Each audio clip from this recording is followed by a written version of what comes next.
The delicious smell of chocolate fills the air in this Manhattan kitchen. Chef Andrea Young created Sweet Vegan, her chocolate shop, in 2019.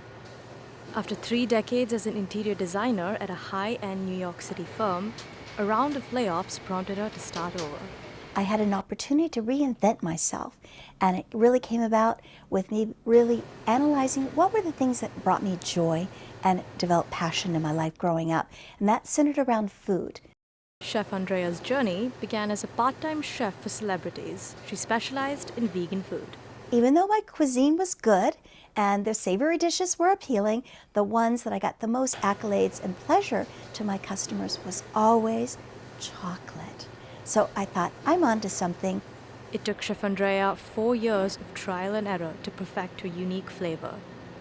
She prioritized making a chocolate that can be enjoyed by all. I tell people we're soy-free, nut-free, gluten-free, white sugar-free, preservative-free, but definitely not taste-free. But the same cannot be said about the chocolate that we find on our shelves. NYU nutritionist Dr. Ethan Bach emphasizes the benefits of chocolate in its pure form. We've almost sort of drained the chocolate out of chocolate.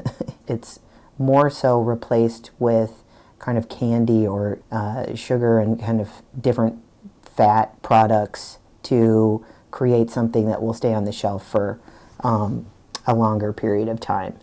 And that's exactly what Chef Andrea is working against.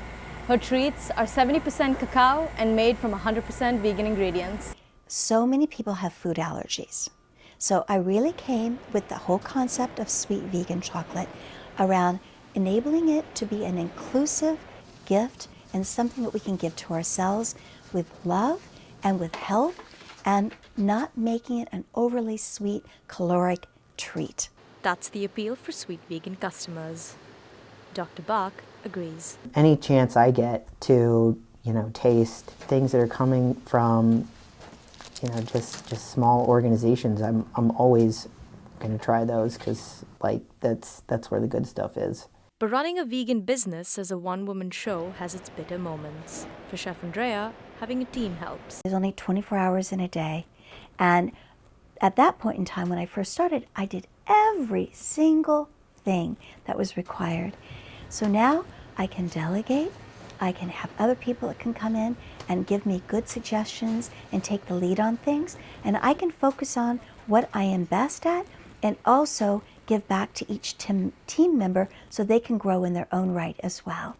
Like many entrepreneurs, Chef Andrea has invested both her time and money in her business. Former co-worker Wendy Garrison is impressed by her friend's transition from interior designer to chocolate maker. And I was so curious about that passion. And when I asked her, what was your guiding principle to get you through those hard times? And she just said it was those little steps of joy. But Chef Andrea hasn't left her love for design behind.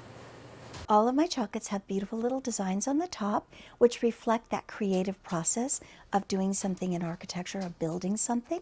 Like when you're building a house or a structure, you always start with the inside first. You want to make sure your foundation is always solid. And for Chef Andrea, building Sweet Vegan into a business from the ground up is the bow on top of her 4-decade career. She reminds us that when life gives you lemons, turn them into chocolate. For NYU Tonight, I'm Aksha Mittapalli.